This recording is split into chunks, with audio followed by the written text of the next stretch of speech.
Olha, eu poderia falar umas 50 horas seguidas aqui de como as leis do Brasil são obsoletas, são antiquadas, são antigas, principalmente as trabalhistas. Mas eu vou chamar atenção aqui só para alguns pontos que estão escancarados assim na nossa lata e a gente, mesmo passando por ele todos os dias, toda hora, a gente simplesmente não olha com a atenção devida. A primeira coisa é que eu entendo, o Brasil deu um salto para frente, ele evoluiu. Na época que o Getúlio conquistou todos esses direitos trabalhistas, foram grandes conquistas, foram muito importantes para o país. Mas é o seguinte, isso já faz praticamente um século. Acho que está na hora da gente rever algumas coisas que estão até hoje herança desse, vamos dizer assim, desse progresso para a época. Mas e para agora? Será que elas estão se encaixando? Hoje em dia tá essa polêmica aí da terceirização. Em primeiro lugar, esse negócio da terceirização é aquilo que eu já falei uma vez. Eu acho que assim, é você querer solucionar o problema apagando a parte amarela do fogo. Não é, você tem que ir no foco. Não adianta você querer solucionar o problema pela ponta errada. O que acontece é o seguinte, você imagina que todo dia você tem dor de cabeça porque teu vizinho grita e não deixa você dormir. Todo dia você tem dor de cabeça, todo dia você tem dor de cabeça. Aí você pega e fala assim, eu já sei, eu vou comprar um monte de aspirina, vou tomar uma aspirina todo dia. Você vai solucionar a sua dor de cabeça? Não, você pode dar uma aliviada nela, mas você não está indo no foco do problema. Então assim, a terceirização nada mais é do que um meio para você tomar uma aspirina, para você escapar um pouco dessa legislação obsoleta que é a legislação trabalhista aqui no Brasil. FGTS, Fundo de Garantia. O Fundo de Garantia, ele funciona mais ou menos da seguinte forma.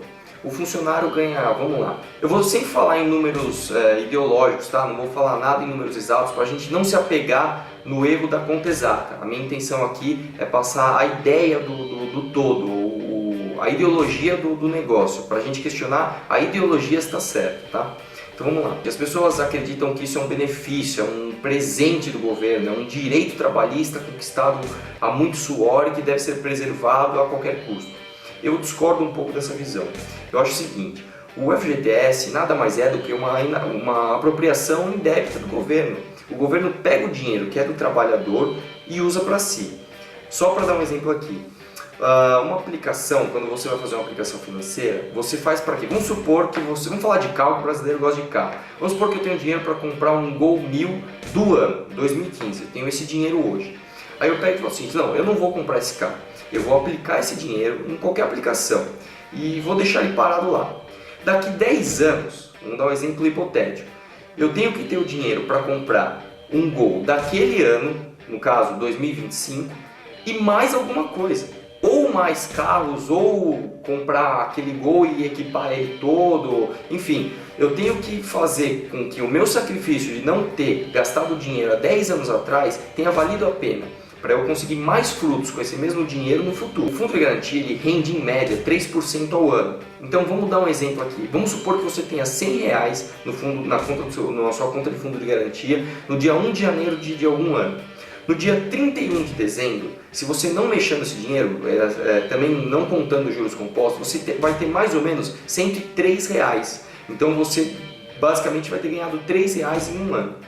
O que acontece é que a inflação do Brasil, lógico, ela varia de mês a mês e no bolo ela varia no ano, cada ano é diferente. Mas ela é mais ou menos, assim, a gente pode estipular que seja mais ou menos uns 6% ao ano. Ou seja, uma coisa que custa R$100 no dia 1º de janeiro daquele ano, no dia 31 de dezembro ela vai custar R$106. Ou seja, o Fundo de Garantia ele rende metade do que a própria inflação do país. Quer dizer, vamos dar aquele mesmo exemplo que o cara comprou o Gol. Imagina que ele não comprou o carro e deixou o dinheiro dele no Fundo de Garantia. Dali a 10 anos, ele não só não vai conseguir comprar aquele mesmo carro daquele mesmo ano e mais alguma coisa, como ele não vai conseguir comprar nem aquele carro, porque a inflação vai ter feito aquele carro custar mais caro do que o que ele vai ter de dinheiro que ele guardou no Fundo de Garantia há 10 anos atrás. Para você retirar esse Fundo de Garantia, para você ter o que é seu, o governo ainda faz da seguinte forma, ele faz de um jeito que você tenha que justificar a retirada desse dinheiro. Então o que acontece é o seguinte, para um funcionário retirar o seu próprio dinheiro do Fundo de Garantia, ele tem que ter ou sido mandado embora, ou uma doença que ele precise usar o dinheiro, um câncer ou alguma coisa assim, ou ele tem que usar esse dinheiro para comprar uma casa própria. Basicamente são esses três meios que você consegue retirar o seu fundo de garantia. Ou seja, o governo pega o seu dinheiro, usa ele da maneira que quiser, te rende metade do que a inflação, do que esse próprio país te proporciona, e na hora que você quer tirar esse dinheiro, você ainda tem que se justificar para ele. Será que está certo isso? Só uma observação. Uma das justificativas para você tirar o seu fundo de garantia é você comprar a sua casa própria. Então vamos supor, eu quero financiar minha casa própria, quero dar uma entrada, eu vou lá, pego meu fundo de garantia e compro a minha casa própria. Agora o governo está aprovando aquela lei que você vai ter que dar pelo menos 50% do sinal e ainda os outros 50% que você vai financiar, os juros da Caixa subiu absurdamente. Quer dizer, o governo está despeitando em todos os lados, certo? Uma outra questão do fundo de garantia é a multa. Quer dizer, quando a empresa manda o funcionário embora, ela é obrigada a pagar 40% de multa sobre todo o FGTS que ela recolheu no período que o trabalhador ficou naquela empresa. E aí é que vem a parte que me dói, assim, que dá até uma gastrite aqui quando eu penso nisso. Tem que pagar mais 10% para o governo.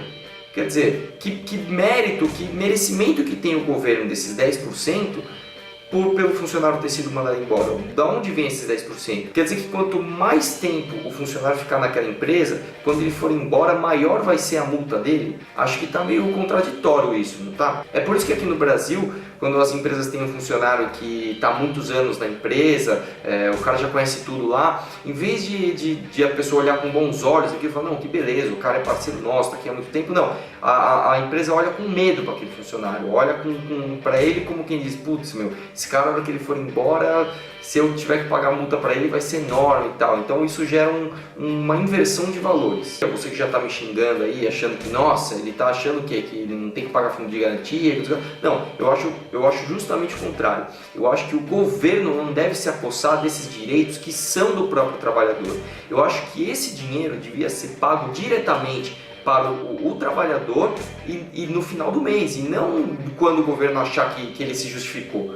Entendeu? Então a conta devia ser o seguinte: quanto você custa, quanto você ganha e quanto você custa deviam estar muito mais perto. Aqui no Brasil funciona da seguinte forma: quanto você ganha, isso, quanto você custa, praticamente o dobro. Isso faz com que as empresas pensem 3, 10, 1000 vezes antes de contratar. Por causa disso, é o famoso custo Brasil, né? Fora os impostos dos produtos, enfim.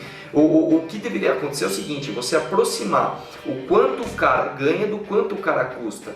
Entendeu? Essa diferença aqui, ó, tinha que estar menor. O dinheiro tem que ir para o bolso do trabalhador e não para o governo. Eu acho que as pessoas questionam um pouco o fundo de garantia porque elas praticamente não sentem esse dinheiro saindo, escorrendo pelas suas mãos. O que acontece é o seguinte: imagina que toda vez que você recebesse o olerite, você recebesse ele e o fundo de garantia junto, a parcela do fundo de garantia. Aí chegasse um fiscal do governo todo engravatado e pegasse de você, no dia do teu pagamento, aquela parcela que é do fundo de garantia. Eu duvido que o trabalhador não ia pegar e questionar muito mais isso. Uma outra questão também das leis trabalhistas que a gente tem que citar, tá na nossa cara, mas eu acho que as pessoas até questionam um pouquinho mais, é até motivo para outro vídeo mais específico para isso, é a questão dos sindicatos. Basicamente, eu não vou nem entrar no mérito do sindicato em si, porque isso aí é um assunto muito mais longo. Então, para o vídeo ficar curto, eu só vou enumerar uma coisa que eu acho que é extremamente injusta. Quando você tem um funcionário e ele se sindicaliza, ele vira, por exemplo, o presidente do sindicato, ele ganha estabilidade na tua empresa, então você não pode mandar ele embora, porque se ele é presidente do sindicato daquela categoria, ele tem que exercer aquela função. O que acontece é que no Brasil é tão ridículo as coisas que o cara, ele tem menos tempo de horas necessárias para trabalhar. Então, por exemplo, o cara, sei lá, ele tem uma determinada função na tua empresa, ele trabalha, sei lá, vamos falar aqui, 44 horas semanais para você e ganha X mil reais por mês. Ele passa a não ter mais essas 44 horas obrigatórias, isso reduz muito, eu não sei dizer agora para cada categoria o quanto que reduz, mas reduz muito.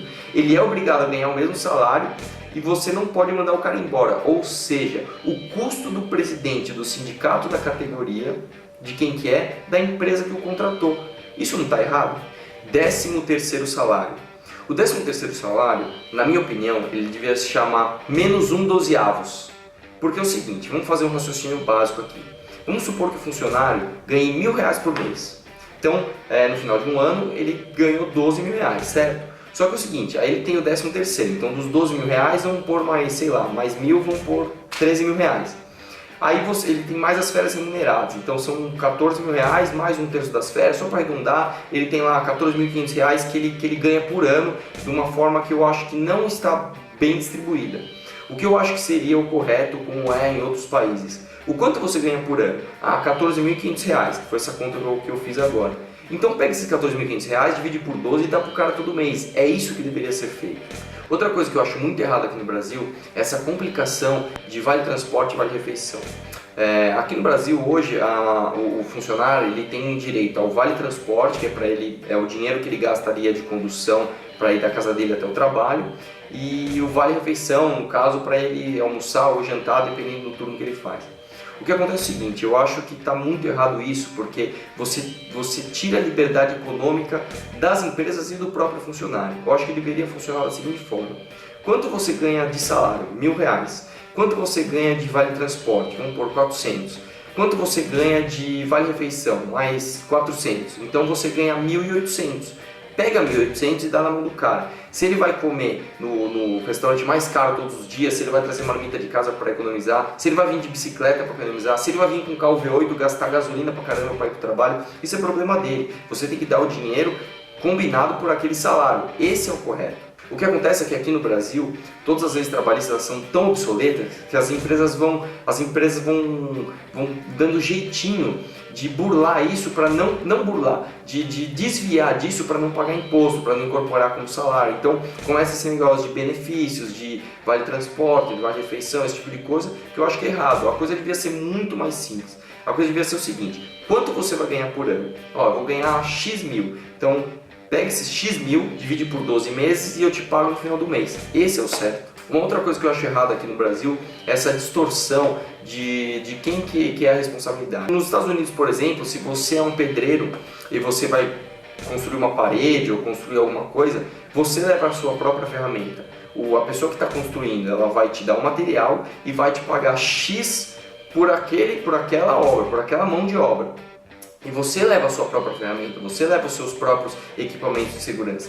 Esse é o correto porque quando você passa essa responsabilidade para a empresa, você faz com que a empresa caia no ônus, vamos dizer assim, do mau uso dos equipamentos que ela está dando para aquele funcionário. Então você acaba dando para a empresa a responsabilidade de ficar olhando e fiscalizando o bom ou mau uso das coisas que ela dá para o funcionário, sendo que seria muito mais simples dar isso para o cara. Por exemplo, vamos supor que eu vou vender a minha mão de obra para certo tipo de coisa, então assim, eu acho que eu tenho que usar a melhor luva que tem para a proteção das minhas mãos. Beleza, eu vou lá comprar a luva que eu acho que melhor se adapta às minhas mãos e eu vou tomar cuidado com a minha luva, eu vou tomar cuidado com o meu óculos de proteção, eu vou tomar cuidado com o meu protetor auricular e não passar isso para a empresa, porque você prejudica a empresa no caso de eu usar mal os meus EPIs ou os meus equipamentos, e você prejudica o funcionário na questão de preferências pessoais.